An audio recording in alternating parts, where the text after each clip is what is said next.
I see we've got a nice turnout. I'd like to start out by introducing our panelists, and then each of them will speak for about 5 minutes and give a little bit of history of who they are and what they've done and where they're coming from. And then we'll start out with questions and discussion among the four of us, and then we'll open it up to questions and discussion with the whole group that is here right now. My sense has been that discussion with unions right now, as we're looking to get this bill passed this year, is vitally important. I know with two members of Congress, one Republican and one Democrat in the Philadelphia area, that their hesitancy to support the Energy Innovation Act has been because of pushback from unions. And the Appalachian region is has much of it a long history of mining and union activity, and also opposition to union activity. And there's a Rust Belt region, a long history of industry. So without further ado, I will briefly introduce our panelists.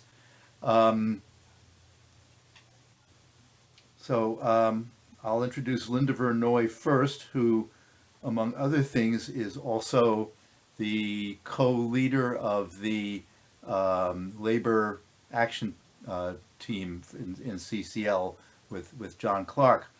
Linda VerNooy has worked on climate change and clean energy work since 1998.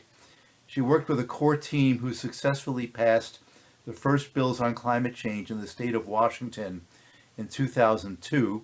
In 2006, she founded the carbon energy offset company Net Green, which was featured in Washington's CEO magazine. In 2012, she was one of the key volunteer leaders of the campaign which successfully closed down the Harding St. Coal plant in Indianapolis in 2014. Since 2016, she has lived in Washington, D.C., and was involved in Put a Price on It campaign for carbon fee and dividend, which led to the ambitious clean energy legislation in the District of Columbia with a mandate for 100% clean energy by 2032. That is ambitious. And a building performance standard. She is currently a member of the American Federation for Government Employees and is spearheading a resolution supporting the Energy Innovation and Carbon Dividend Act with AFGE. She's co-leader of the Labor Outreach Action Team of CCL and member of this DC chapter.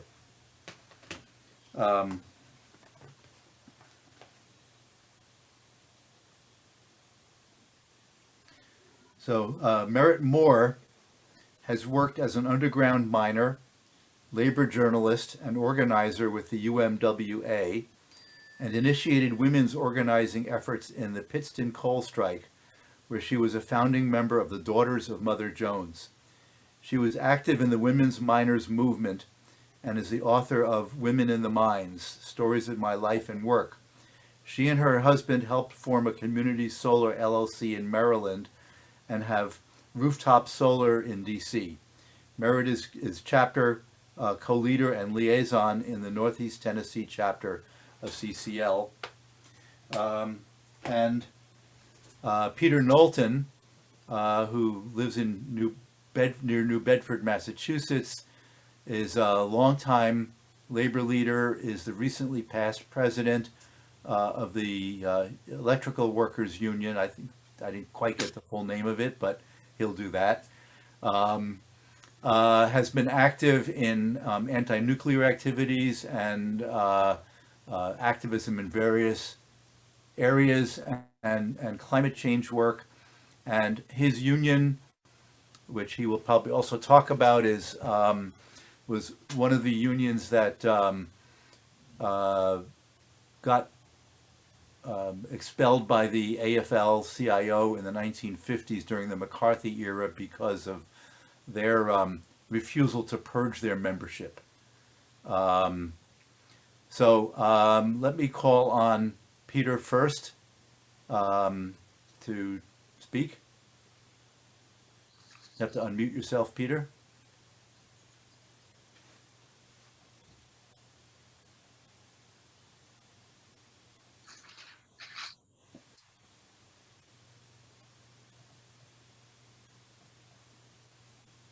You still, yeah. Somehow I had a window open that was blocking my ability to unmute. Okay. Sorry about that. My name is Peter Knowlton. So I was the general president of the United Electrical Radio Machine Workers of America. We're a national union that was founded in 1936. We were the first union chartered by the CIO in the late 30s, and we were one of the big three during the nationwide strike that happened directly after World War II in 1946. Which was to capture profits that was made by GM, GE, and all the big conglomerates, U.S. Steel, to put it into workers' pockets in the United States of America. For people who don't know, it was one of the longest strikes in U.S. history, almost could be akin to a general strike, involving millions of workers during 1946. We were one of the 11 unions that was targeted by the federal government and the major corporations for destruction and sections of labor, for destruction in the late 40s during the McCarthy era. Our union was the main union that was targeted. We are one of two unions that survived. There were 11 targeted, 2 survived. Ourselves and the longshore workers on the West Coast, who are also still very much alive and representing members on the West Coast who are dockers. My orientation, I come out of the environmental movement in the Northeast, which is where, in some measures, the anti-nuclear power movement began. And I was physically participating in occupations of sites and helping out in the work. I was a student at the University of Massachusetts in Amherst at the time. Did a lot of work in the environmental movement and the Native American Solidarity movement. And people who don't know the history, within a period of about 5 years, an entire industry of nuclear power production was shut down. And I mean shut down, I mean new production was shut down over a very short period of time because of the cost involved in building nukes, which is why you haven't seen any new nuclear power plant production since that period of time. My union is a very progressive union. We were one of the first unions to endorse Bernie Sanders. We've known Bernie through our locals in Vermont for 40 years. So we've known him since he was mayor of Burlington, and have worked actively with him since then. We're one of the largest unions in Vermont, both of public sector, private sector, manufacturing. We have one shop of manufacturing left. My union's experience has had experience in transitions. But before I go there, I want to say where I live, which is outside of New Bedford, Massachusetts, in the southern coast of Massachusetts, we call it Southeast Massachusetts. New Bedford was the whaling capital of the world back in the 1800s and was the city that, quote unquote, lit the world based on whale oil. And this area saw a transition very quickly in the 1800s that went from hundreds of thousands of people involved in whaling and completely destroyed within a matter of 5 to 10 years. And once petroleum was developed and explored in Pennsylvania and Texas, and they got the technology up and running to extract it, pretty much made whale oil obsolete, especially the cheapness of oil, petroleum oil at that time. So this area in southeastern Mass has been through a number of transitions. And then after that, everybody went to work in the textile industry pretty much.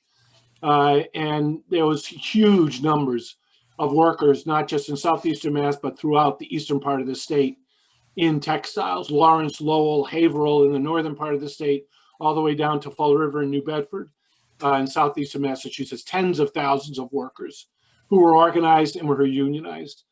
But that industry in the 80s, as well as the industries that my union represented, which was heavy manufacturing and metal tools, was essentially dismantled completely beginning in the 80s because of international trade policies and because of a lack of investment in new machinery. And in particular, in the machine tool industry, the industry went from what's called automatic machines to computer numerically controlled machines. And U.S. companies didn't invest in those technologies till much later. The Japanese and the German corporations invested very heavily much earlier and cleaned our clocks competitively on the worldwide stage. So due to that international competition and because of the U.S.'s own domestic policies and international policies, those industries were eventually eviscerated. We lost tens of thousands of members in the 80s and in the 90s. And as I was telling people earlier, I probably negotiated more plant closing agreements in the first 10 years that I was working with my union, and I've been working with my union for 35 years, than I did collective bargaining agreements. We lost shop after shop after shop. So that in the 80s, our union was pretty much 90% manufacturing private sector workers. I would say now it's around half of our membership is manufacturing private sector workers. We lost a ton of members, and we learned a very hard lesson about what happens with an unplanned transition. And this wasn't just happening to our union, obviously, it was happening across the scale. It's estimated that upwards of 5 to 10 million workers lost their jobs between the 80s and 90s in manufacturing, specifically in heavy industries and in the metal industry. So we know intuitively what it means to be a bad transition. So our union's orientation is to not let that happen again. That if we're going to have a transition that is quote unquote inevitable, and I do think that the going to renewables from fossil fuel industries is inevitable, hopefully. It's going to happen. The only issue is how quickly is it going to happen and what shape does it take? Do we let market forces just sort of willy-nilly decide how places are going to close when, and we're only going to get 60 days notice, which is what the standard plant closing notice that you get now in the US because of the Workers' Assistance Relocation Notice Act. The companies have to give you 60 days notice, which provides you no time to prepare for your future. It provides no time for unions to be able to provide from those members. So are we going to put ourselves back into that position again, or are we going to have a seat at the table and do an orderly transition away from fossil fuels into renewables, and to give workers in these new industries the ability, much easier ability, to organize and to be able to represent themselves and their coworkers and be able to unionize? For people who don't know, in the private sector in the US, 94% of private sector workers do not have a union, only 6% do. And if you include the public sector workers in that, it's only around 11%. We have some of the lowest percentages of any industrialized country in the world. It is a very similar situation to health insurance, where we're the only one who has private health insurance. So we're number one in a lot of different issues, but not in good ways. So our intent in our union, endorsed at the convention, is the only union to have done so yet in manufacturing and the private sector. We endorsed the Green New Deal. Our convention endorsed the Green New Deal in 2019. And we also have a very strong relationship with the Sunrise Movement. We've developed bilateral relations with the Sunrise Movement. Right after they occupied Nancy Pelosi's office, those of us who were officers in the union said we need to get to know those folks. Those are some good young activists who are trying to save future generations. So we've developed a bilateral relationship with them. We've been working with them and other environments. We work strongly with the Sierra Club and other organizations. Our national office, by the way, is in Western Pennsylvania, in Pittsburgh. We've had a history in Pittsburgh and in Pennsylvania throughout our decades of existence. Have very strong relations with a lot of the trade union movement in Pennsylvania and nationally. I'm really looking forward to this discussion. I want to thank you for giving me the opportunity to be a panelist, and you folks are doing some great work. Thank you. Thank you, Peter. By the way, if anybody has questions for us to talk about later, post them with Ask Me Steve. Linda, unmute. Yeah, I'm going to share my screen just a second to show you some of the unions that the action team, labor action team, is working with. So so I can focus on that. We're working with member-initiated resolutions from unions like the American Federation for Teachers, which is the largest AFL-CIO union, the American Federation for Government Employees that I'm a member of, National Education Association, unions like AFT and NEA, they care about the next generation. And then as these unions, AFT had a 2017 endorsement of carbon fee and dividend, so we're looking for an updated endorsement, either of carbon fee and dividend or our bill.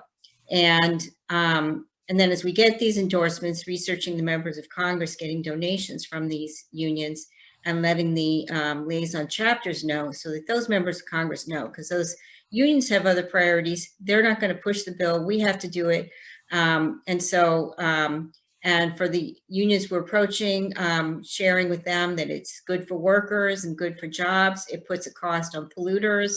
It's for the common good with clean air. You have less asthma with seniors and with children. The dividend has benefits for low and middle income workers who come out ahead. And so this is an example. Jillian, who's in our group, researched AFT donations to candidates through open source. It's all public information. And these are just examples of some of the candidates. So narrowing that down to those who won. And as we get the updated endorsement, making sure that they know that, because we need more sponsors. We had 80 something in the last Congress. An AFGE legislative coordinator told me we need like 200 for Pelosi to bring it to the floor. So with this, we'll filter out the ones already sponsors and get more sponsors on board who get union support. And we need more people to research, and also other unions. We're open to working with other unions who, if members come to us, they want help to reach out to their union. So feel free to contact me if people have more they want to talk about related to unions. So that's my introduction. Thanks so much. Thank you, Linda. Marat? Yes, hi.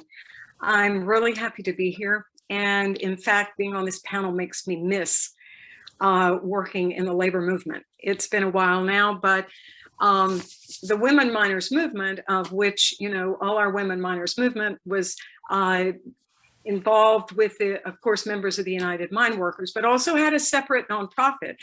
And so we're finding a sudden burst of interest by historians, PhD students, and a film producer to document the final history as we get older of women coal miners. I miss the culture of union culture, solidarity culture. Certainly the United Mine Workers, we saw it began to just, weaken under the pressure of union busting in the 1980s. I was there, I was working in West Virginia, and I want to give a shout out to Jim Probst in West Virginia. So working, I went from the mines to the International Union, went underground all the time. So went underground all over the country. But one thing people don't understand about being underground is a labor and environment issue. When you are in the earth underground, although most people think it's nothing but exploitative, I will say there's a spiritual dimension and a sanctuary part of being underground, being in the middle of the earth and seeing a seam of coal that hasn't been seen by human eyes in 250 million years. Women miners talk about this. Male miners tend to say, our brothers will say, coal dust gets in your blood. But it's that same kind of thing that creates very strong bonds. And so I want to talk about the United Mine Workers and the organizing models, the things that happened in the 80s. There were two big strikes I was part of, the Massey strike and the Pittston strike.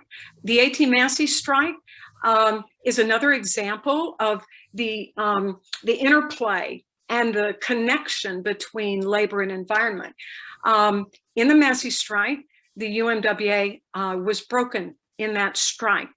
Broken by a local frontman from the local company of Massey, a guy named Don Blankenship, who, because he broke the union, ultimately ended up as CEO of the company. And as CEO, he took advantage of being able to do mountaintop removal and really lead the efforts of destruction of mountains, hundreds of mountains, and more than 100 miles of streams in West Virginia, so the destruction of the environment. There's a quote I came across that really stuck with me in the last couple days when I was preparing for this, and it said, the real choice is not jobs or environment. It's both or neither. And I think that's really true. I want to talk a little bit about the energy and what happened with women miners and the United Mine Workers. So women miners, through the efforts of a woman lawyer who opened, filed suit to open mine portals to women in the 1970s, she took her money, created an endowment, and made a national organization. And we had support groups of women miners in every coal state. So autonomous from the union, but very connected, because all members were very loyal members of the United Mine Workers. But women were invisible, and certainly Black women were invisible. Navajo women were invisible, but because the Coal Employment Project, our nonprofit network, organized in a broad-based way and using a different organizing model from the traditional union organizing model, more building relationships, listening, every support group different, reflecting an individual culture of that area. Because of that, CEP, the Coal Employment Project, was more progressive and much more inclusive. So from being invisible in the mines, women, white women, Black women, Navajo women became leaders in the Coal Employment Project. There were annual conferences that focused not only on women's issues, but cutting edge union issues, contract issues, experts on mine safety, the labor struggles that were going on in the US and abroad. And so we began to draw not only our brothers in the United Mine Workers, but also union activists across the country. So we'd have 200 and 300 people show up at these conferences. And as a result, the women were, when they went back to their local unions, and some of their brothers were there at those conferences, they began to go into leadership positions in their local unions. So that was really important. Issues that were raised at our conferences that were not raised by the United Mine Workers at that time were things like acid rain, environmental issues. So we also traveled internationally, China, Russia, India, South Africa, maquiladores in Mexico, and elsewhere, the Philippines, Europe. We had very strong relationships. During the mid-1980 miner strike in England, went over there, solidarity work over there, very strong, continuing, very still strong relationships with women in England and South Wales in particular. Also, there's a Mother Jones Festival that began in 2012. So that's something I've been involved with as well. So the other piece, I just want to say another couple of things. The other piece, besides unionism, are cooperatives. So for 15 years, my husband and I, my husband's a third generation United Mine Worker and later CWA member. We lived in a town called Greenbelt, Maryland, which is one of 3 green towns created by FDR during the New Deal. So we had 7 cooperatives dating back to the 1930s. So there were a lot of experience. We were all active in all these cooperatives. Through that, I learned about Mondragon, which is the world's largest confederation of worker cooperatives located in Basque, Spain. And I hope there'll be a link. I sent a link for the chat about Mondragon. But Mondragon has 80,000 workers, about 95 different parts of this company, worker-run company now. They have been very successful until they got too successful and went multinational. And then they found that, in China, the working conditions are the same as at Walmart. So anyway, that became an issue. However, in the United States, the United Steelworkers, some years ago, went into partnership with Mondragon to develop a model of unionized co-ops in the United States, of which there are some now. It's hard to get traction. It's a heavy lift in the United States. But there are important worker cooperatives going on. I know David mentioned yesterday in our trial run, one in Chicago, also Cincinnati. Has something called a Co-op Cincy, which I sent a link, maybe that can go in the chat as well. So anyway, I think cooperatives are important. Another thing I want to mention is the Green New Deal obviously incorporates as an aspirational thing, as a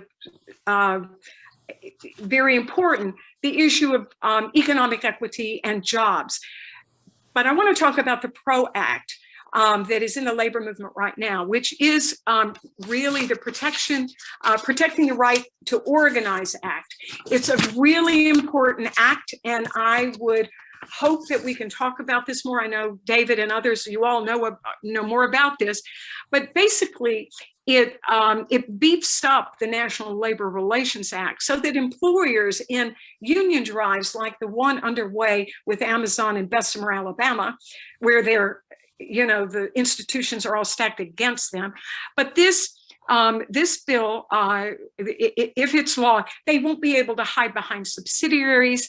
They recognize the freedom to picket and withhold their labor, protects the right to strike, and prevents employees from hiring permanent replacement workers, which is a real easy, what everybody does on the company end to break the strike, and allows unrepresented workers to engage in collective action or class action lawsuits to enforce basic workforce rights rather than being forced to arbitrate it individually. Also, they would really go after the state right to work laws, which has we call it right to work for less. It really weakens unions' wages and benefits. Another thing that I'll mention and then leave is there's a really interesting just transition project underway in the coal fields of Colorado. They've created a just transition office in the state, and labor is on board with this. And I'll end there. Thank you, Marat. So one of the things that we've been seeing is pushback from unions where they tend to support each other, even if it's not specific issues that they're around. And there is the story that is out there that about loss of union jobs in the fossil fuel industry, and other unions are supporting them and in talking about opposition to the bill. I know this has happened with Brian Fitzpatrick. So I think the thing I'd like to throw out that Marat touched on, I know Peter, you want to talk about this also, is how we can, and this is maybe a two-part question to throw out in general to the panel, how we can make a just transition from fossil fuel to renewable economy, but also how to draw the unions in so that they are in support as we do this. It's important that they not be in opposition, that they don't be pushing back against the passage of carbon pricing for fear of losing jobs. And so the question is basically how to keep support for the unions, how to gain support for the unions, and what might that transition look like.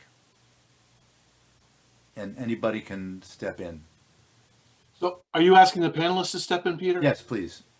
So let me just give an example. If people remember, I mean, this is just this is a couple different examples of how a just transition could potentially happen. Number one, it's happening in other industrialized countries around the world. So there's plenty of examples in other countries about how they do it. There's particular problems, though, with Appalachia, West Virginia, Tennessee. I mean, I've spent a bunch of time in West Virginia because we have a bunch of members there. And I've been told in West Virginia there's only 3% of arable land left to build for new facilities because of the hilliness and the nature of West Virginia, similar to Vermont. I don't know if that's true, but I understand it. And there's ways to take care of and to provide for communities who are losing jobs in ways that we haven't done historically in this country. But it has to be on the scale of what Franklin Roosevelt did during World War II, which is to put massive federal resources into restructuring an economy And I do think that the transition to renewable energy is a war, and we ought to approach it on that basis. So for people who don't know, in 1941, there was 1 million cars produced in the United States. Beginning in 1942, through the end of the war, 161 cars were produced. The entire economy of the United States was transferred over to a war machine to defeat fascism in Europe. And it is that kind of scale. It's not, this is a question that, as we all know, it's not a technical question, it's a political question. It's an economic question. But the problem is the corporations, they really don't have the capital or the resources to do the kind of transition that we need, and only the federal government really has those kind of resources. So if you look about what he did in World War II to prepare and to gear up for our participation in the war, is really the example that we ought to be talking about. The other thing people need to understand is that there have been times in our history, Jimmy Carter is one, despite his downsides, when he had a program called CETA, the Comprehensive Employment Training Act.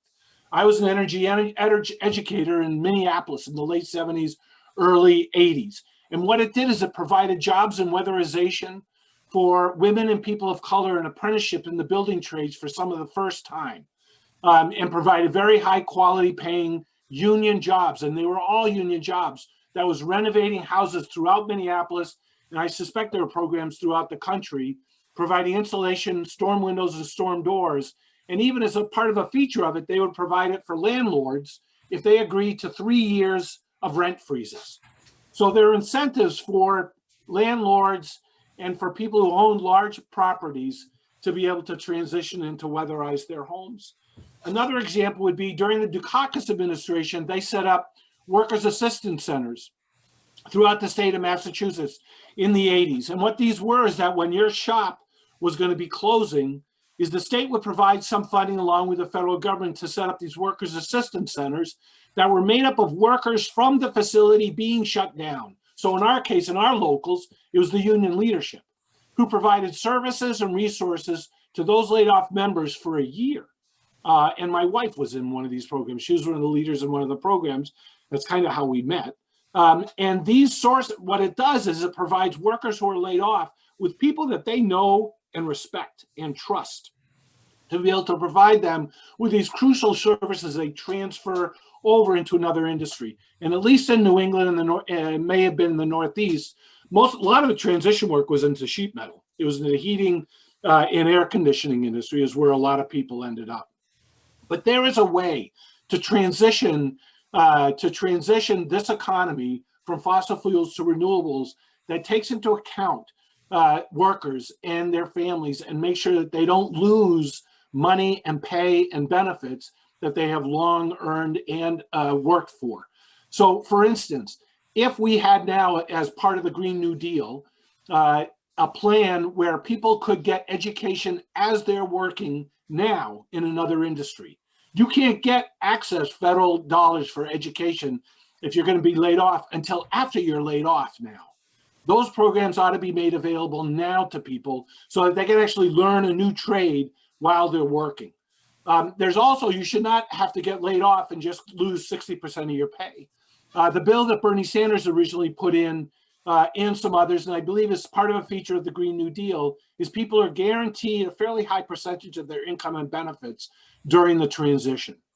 The other piece I think, and I'll end here, is that people need to understand these transitions don't have to happen overnight. And going to a renewable transition is not going to happen overnight. It's not like all of a sudden next week, there's not going to be any fossil fuel generation or production around. Fossil fuel is going to be around for a while. We're talking about a generational transition. We have time to plan. And there's all sorts of studies that I've seen, and it's been shown around in other countries of the world, that nobody has to get laid off due to this transition if it's done properly and if it's done sensitively to the needs of workers and to those communities that are most directly impacted by the transition. There's ways to do this. Finally, the way that we need to get the labor movement to be full square behind the Green New Deal is to address things that Marat was talking about, which is the PRO Act, and to deal with those issues to ensure that we have the ability to organize the renewable energy industry and to allow workers the ability to organize in the renewable energy industry. The reason why fossil fuel workers make on average 2 to 3 times what renewable energy workers make is because they're organized, is because they've had unions, and they've had them for decades. And that is when you have a union, it's demonstrably, you're making anywhere from 15 to 30% more than non-union workers. So, and that's where the PRO Act comes into play with the Green New Deal. We need to give workers the ability to organize free from employer interference. I would also add that one of the key factors, and this is true in Europe, and I want to go a little bit into this project that's underway in Colorado, is a wage differential. So rather than say, for a union to say we have to maintain all our people at our higher wage, that there's a wage differential. And in Colorado, for example, this just transition office was set up. It took 2 years to do it. Labor was kind of forced to say, we've got to figure out a game plan here, because they saw the environmental laws come in their way. So they kind of got ahead of it. So they began to have these hard conversations, and ultimately a very skilled facilitator had to be brought in to kind of mediate between the union officials. And this was led by the head of the Colorado AFL-CIO, who is now really fully on board. But what they have done with this Just Transition Office is they basically got together, agreed to have a Climate Jobs and Justice Summit, where labor was at the table. And when they set up this office, labor was there, and labor said, this is what we want. We want a wage differential that, say, if you were making $100,000 in fossil fuel and you moved to $45,000 or $50,000 in renewable, then under this program for 3 years, they're going to pay the difference to those workers. So that is a way to allow sort of an adjustment to mitigate the suffering that goes with vulnerable populations. And again, this is in coalfield communities. So labor successfully pushed for this language for the wage differential. And this is also happening in the EU in a much bigger way. Wage differentials for vulnerable fossil fuel workers. And they also, now they're saying, so the first thing I read was like 2019 when all this was going on. So I got an update last night about 2021. So they're saying now in Colorado, it'll probably take around 10 years for this to happen. It'll take about 100 million in state funds. It's probably going to be looked at by the Biden administration as a model. Colorado is looking for 100% clean energy by 2040. They're pushing for, and it's on the table, collective bargaining rights, healthcare, and pensions. So I know the situation, and I'm thinking of Jim Probst right now in West Virginia, is quite different.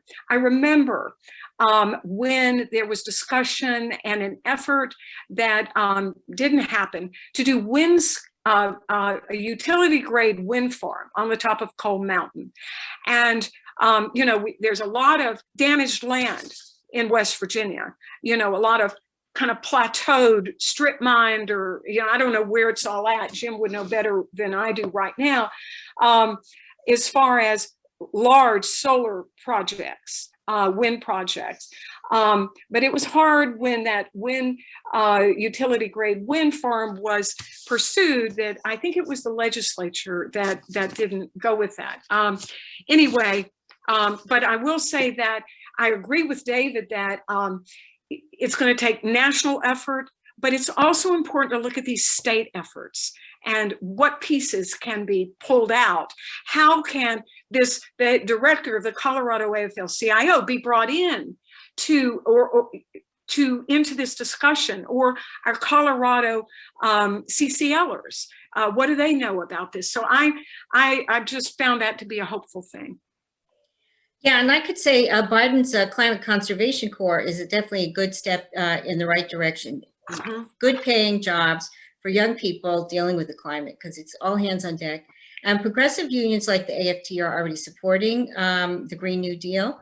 That's their most recent resolutions were in support of the Green New Deal because they know this allows for a just transition. Now, the Green New Deal isn't fleshed out yet. So we're saying the Energy Innovation and Carbon Dividend Act, this is a practical step that we can get some unions behind and make it our first step. Mhm. I would also just say that I think the way to get union support is to support unions. It's the way to get, more inclusive. It's like you go and support what other people are doing. And so the PRO Act is important. And I think if we considered running this up the flagpole, that as a secondary ask for CCL, if you put the carbon dividend, the Energy Innovation Act and PRO Act together, those are two big pieces of the Green New Deal. And the Green New Deal, as Danny Richter pointed out, is very divisive. And, as much as we may love it, it's not real yet. But the PRO Act, as I understand, has gone through the House. Is that correct? I was just looking at that. And it's been introduced in the Senate. It's Senate Bill 1306 was introduced by Patty Murray. This was in the last Congress, and HR 2474. But I just think if you put those two things together, then those are, because you can't have environmental sustainability without economic sustainability. You can't leave workers behind. It's just, we see it with COVID, how those gaps are increasing. And people who are considered essential aren't making any money, exposing themselves to disease, and then are considered expendable. And so I think we really need to step up. Steve, we have about 15 minutes left to this. Do we have questions that we can throw out? Yeah, there's been a couple of questions come in, and then I think with that it'll probably work to open it up after that if anybody just wants to ask their questions live. So I'll go ahead and cover the questions that are on the chat. And the first one's from Chris Mullins to Peter Knowlton, and he says, since a lot of going green means electrifying everything, why aren't electrical unions enthusiastic about legislation that pushes us in that direction?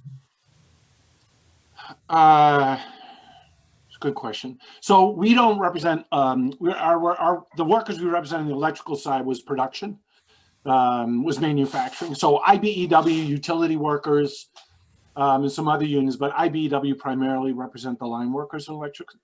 Why they don't is because, all I can say is why they don't is because their members presently work in the fossil fuel industry primarily. But they also do represent line workers, as does the UW, the utility workers as well. The only thing that I can say, Chris, is that the trade union movement in the US is very transactional.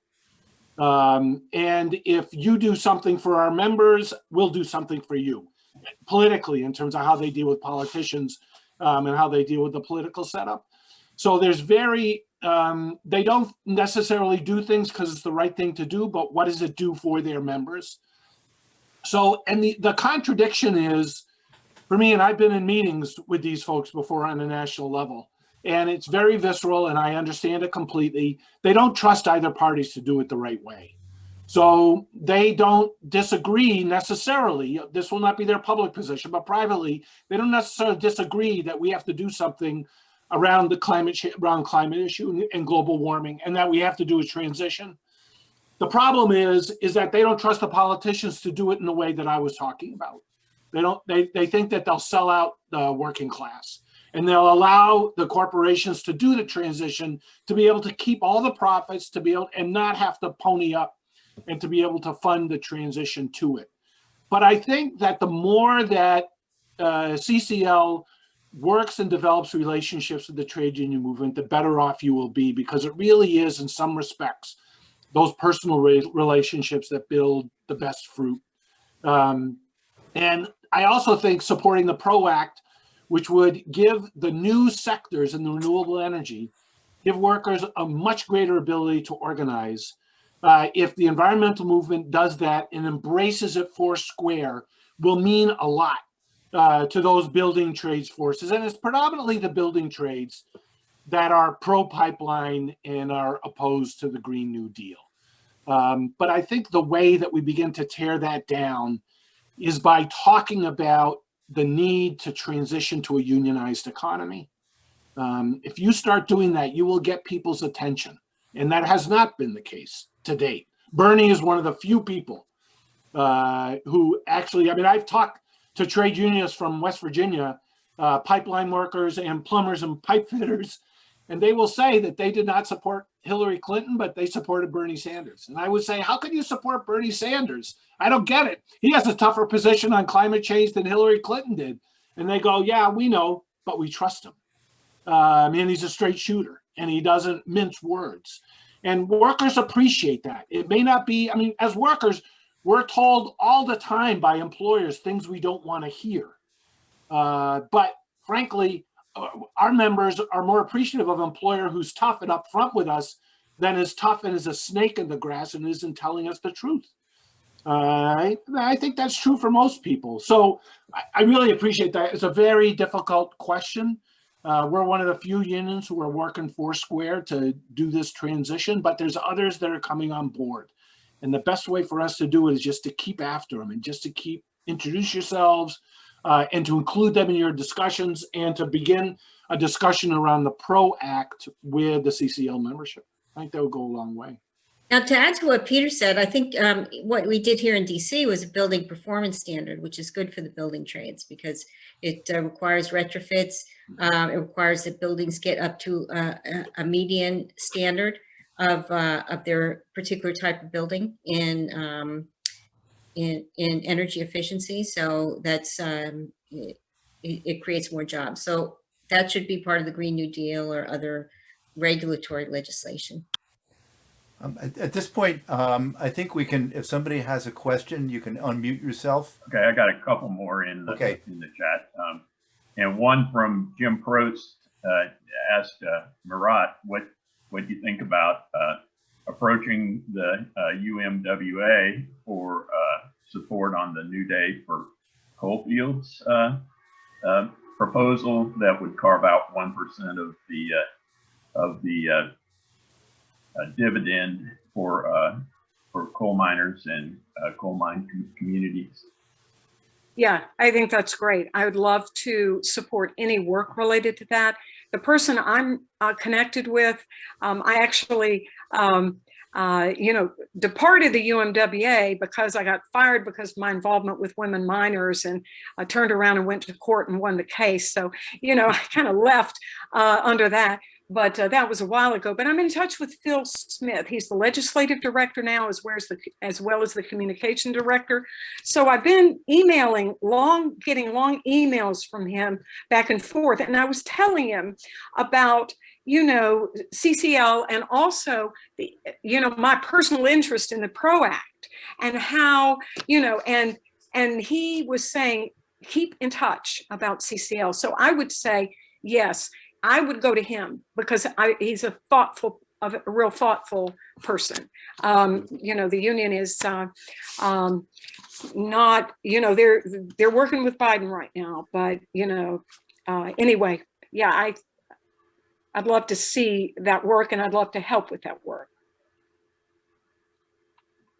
Okay, and then the last one that I have from in the chat is from Chris Mullins again, and he says, how can we as non-union members best approach unions to start a dialogue?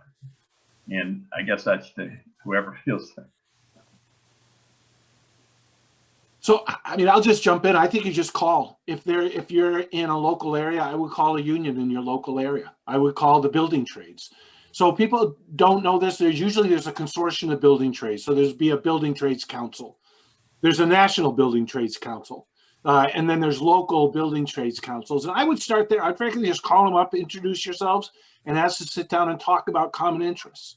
And I think that the way sitting down and having a discussion, and once they realize you're not trying to destroy somebody's job tomorrow, and that you support renewable energy workers' rights to organize and building a better life for themselves and their families and communities, it goes a long way to alleviate people's fears. I mean, a lot of this is, right, it's stuff people read in the media. It's not real, but on both sides, it's stuff that you read in the media. But I think the best thing, Chris, is just call up. And if there's anything I can do to help, I'd be glad to in terms of framing the discussion with folks. But I think really just calling people up and having that discussion, start there, reaching out to And, them. you know, depending on where you live, you know, you have to sort of assess, you know, I'm back in Northeast Tennessee, you know, we do have a central labor council. And so I've been in touch with them, and, you know, they're so grateful because of our situation being a very red state with very conservative members of Congress across the board. You know, we're talking about right to work in Tennessee. So I think that, you know, stepping up, you know, raising the questions, doing what Catherine Hayhoe talked about. Let's talk about it. Let's start inserting this in the conversation. Sorry about the train. And I would say, find out who friends you have that are union members. Do you know teachers who are members of AFT or NEA? Would they be willing to bring it up with their local? Then you could approach us, and we have resolutions already written up for AFT, NEA, or just some modifications. They could bring it to their local. You as a CCL member can support them, come as a guest to the union meeting to get a vote on it. And that's another way to get a member initiated resolution. You could also invite a union member, union leader, whoever makes sense, to a Zoom chapter meeting. They could be a guest, and you could start the conversation that way. Okay. Another question came in from Tony Israel in Lancaster, Pennsylvania, and he said, is there any leverage in the agricultural community, any way to pull the ag community to make the transition, especially to regenerative agriculture? And is the agricultural sector unionized in any way? It's not. It's not. I mean, there used to be farmers unions all around the Midwest. I don't know about the Northeast or Appalachia, how much they were, but in the Midwest, there was all sorts of farmers unions. There still is farmers union. South Dakota actually has a fairly progressive farmers union, has historically. And those are the places that I would go. And I'm sure they're already involved in the discussions. But the farmers unions and cooperative farmers organizations, I would think, which is where a lot of them have grain elevators that are cooperatively owned by farmers. And those are some of the areas that I would start with. But on the organized level, farmers union is the only one that I know, but there's probably, especially when you're dealing with organics, there's probably some organic associations around that you could reach out. I would add that in West Virginia, again, I'm thinking of you, Jim, you know, there's probably not that much space for widespread agriculture. However, you know, where Steve, my husband, is from is Southern Illinois coal fields. And so he grew up, you know, supporting, you know, they had a small farm and they were coal miners, so they could go back and forth. So there's farming land out in that area so there are places in the coal fields where that there might be ways of working, but David's right, there's no you know, unionized farmers, but there's certainly links and ways to work. Tom Wells, you want to unmute yourself? I'm unmuted. Okay. I'm in Brian Fitzpatrick's district, Pennsylvania 01, and we met with him and a group of about 10 constituents. There were about 13 of us in the meeting on December 22nd. And as you recall, he was the original co-sponsor back in 2017, or I guess it was, of our bill. And then he did not co-sponsor it in the last Congress.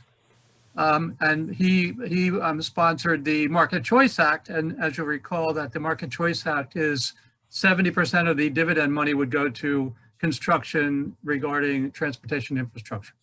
So he told us, and I quote, "Unions hate our bill," the Deutsches bill. And so my question is, first of all, we going to speak with our local unions, which we haven't done yet. I guess we're kind of trepidatious about that because I'm not a union member and we don't know how to start the conversation. But also it seems like the unions in Lower Bucks County, which are very favorable, they're Democrats who are very favorable to our Republican congressperson. So they switch parties. I mean, they don't switch parties, but they cross the lines when they vote, right? So Fitzpatrick is very, very, very pro-union in Bucks County. And I guess the question is, are unions looking for language to be inserted into Deutsch's bill that gives unions what they need, or are we really talking about two different bills? One would be a climate bill, and then there would be a separate bill which would support unions transitioning into the new types of jobs that are going to come in the energy sector. So I mean, I can take a whack at this. I don't know Fitzpatrick. I know Bucks County, and I know the dynamic that gets developed. So it could be a various bunch of things, but normally if there's anything in legislation that in any ways, if they're fossil fuel workers, so if they're laborers, if they're IBEW workers, if they're plumbers and pipe fitters, and there's anything in legislation that detracts from the growth in the fossil fuel industry, you're going to get pushback from the building trades. Yeah, that's it. Regardless of the legislation, you're just going to, and my advice to folks is just, okay, that's just the way it is. Keep going after them. Don't be afraid. Just keep going after them and have that hard discussion with people. Mm-hmm. And what you will notice, and what I've noticed is as each year goes by, they become a little bit more receptive to the idea because of the inevitability of it. I mean, it really is the inevitability of it. And in any situation where you're going through a transition, a sense of inevitability develops. The problem is we don't want that sense of inevitability to come from a position of weakness. We want it to come from a position of strength. And that's where I think when we talk with trade unions, especially in the building trades, that we are talking about ways to strengthen the labor code in the U.S. so that it makes it easier for workers to organize and levels the playing field, which any union, whether you're a plumber, pipe fitter, a laborer, a teacher, it doesn't make a difference. They all support and recognize the strength of that argument. Right. I will tell you the Green New Deal will end up being a compendium of hundreds of different bills, just like the New Deal was. It's not going to be any different. The PRO Act will be a standalone bill, but the Green New Deal talks about transition, and it talks about funding transition, and it talks about education and levels of income that workers are going to get who are displaced from the industry. So it addresses those directly, but I think what you're talking about, Tom, is specific pieces of legislation that develop. And I think on the carbon tax, I think you just have to full speed ahead, and I think you just have to keep hammering and just explaining it to people. But I think that the key for most building trades and most people who are, on the cusp of losing their job, so to speak, is you have to address the ability for them to learn a new skill, to not lose money, to not lose their union in these new industries. I think that's a key piece of this. Yeah, I agree with that. And I noticed Fitzpatrick gets donations from AFGE. So as we get endorsements, you come to our meetings, so you'll know, and you'll be able to go back and say, look, this union endorses it. You could invite a union member from one of those unions to one of your meetings with him, who can really say why the union supports this, and so see where we can go. And sometimes, obviously, if there are local unions that you really don't know, and all of that, it's that issue of, it's a CCL kind of thing, isn't it? It's sort of like you listen to where they're coming from. You see what their needs are, what their priorities are, what ways in which you may be able to support what they're doing. And that is where that relationship begins, where you can then bring your issue to them, I think. Yeah, I'm just wondering how much CCL administration wants to push a union agenda. I mean, they've really told us my opinion of it is that they want unions to go talk to Deutsch, right? We asked Fitzpatrick to take some union people with him to go see Deutsch and talk with Deutsch about it. But you know, it's a tough thing. I think those are two different issues. I mean, I think Yeah. one of the things is whether unions want to have a carve out from the Energy Innovation Act for transition.